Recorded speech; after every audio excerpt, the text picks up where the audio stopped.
Hello friends, once again welcome back. మనకు blood relation నుంచి Poynting form అనేటువంటి model ని సాల్వ్ చేయడానికి జనరల్ గా కొంచెం ఇబ్బంది పడుతూ ఉంటారు. కానీ ఇప్పుడు మనం చెప్పుకోబోయేటువంటి మోడల్ మనం చూస్తే చాలా సింపుల్ గా మనం ఆన్సర్ చేయొచ్చు. అది ఏ విధంగా అనేది మనం చూద్దాం. చూడండి, అఖిల్ ఈ విధంగా చెప్పాడు అంటే ఒక వ్యక్తి చెప్తున్నాడు అనమాట.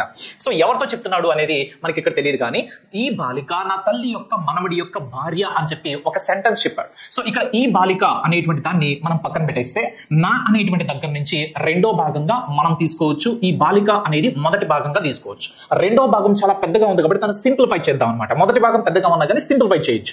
ఇప్పుడు రెండో భాగం ఏంటంటే నా తల్లి యొక్క మనవడి యొక్క భార్య అంటే ఎలా సింప్లిఫై చేయొచ్చు అంటే నా తల్లి యొక్క మనవడు అంటే మీరే ఊహించుకోండి. ఎవరు చెప్తున్నాడు ఇక్కడ? అఖిల్ అబ్బాయి చెప్తున్నాడు. ఏమని? నా తల్లి యొక్క మనవడు అంటే నా కొడుకు అవుతాడు కదా. కాబట్టి ఇక్కడ నుంచి ఇక్కడ వరకు సింప్లిఫై చేస్తే నా కుమారుడు అవుతాడు. ఓకేనా? నా కుమారుడు. నా తల్లి యొక్క మనవడు అంటే సో నా కుమారుడు. నెక్స్ట్ ఇక్కడ వరకు కంప్లీట్ అయింది. నా కుమారుని యొక్క భార్య నెక్స్ట్ భాగాన్ని కలుపుకోవాలి. నా కుమారుని యొక్క భార్య అంటే నా కోడలు అవుతుంది. అవునా కదా? ఎస్, నా కోడలు అవుతుంది. సో ఇక్కడ సింప్లిఫై చేసినప్పుడు రెండో భాగాన్ని నా కోడలు వచ్చింది. ఇప్పుడు ఒక ప్రశ్న వేసుకోండి. నా కోడలు అనేది వచ్చింది కదా రిలేషన్.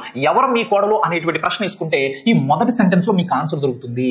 సో నా కోడలు అనేది వచ్చింది కాబట్టి ఎవరు మీ కోడలు అంటే ఈ బాలిక అన్నట్టు ఆన్సర్ అవుతుంది అనమాట. ఇలా కనెక్షన్ అనేది చేసుకోవాలి. కాబట్టి ఈ బాలిక నా కోడలు అని అఖిల్ చెప్తున్నాడు అంటే అఖిల్ ఆ స్త్రీకి ఏమవుతాడు? మామగారు అవుతారు. మరి క్వశ్చన్ ఇచ్చాడు చూడండి. అయితే ఆ బాలికకు అఖిల్ ఏమవుతారు అంటే మామగారు అవుతారు. ఇలా సింపుల్ గా మనం రిలేషన్స్ ని కంబైన్ చేసుకుని రెండు భాగాలు చేసి చాలా ఈజీగా ఆన్సర్ పెట్టచ్చు.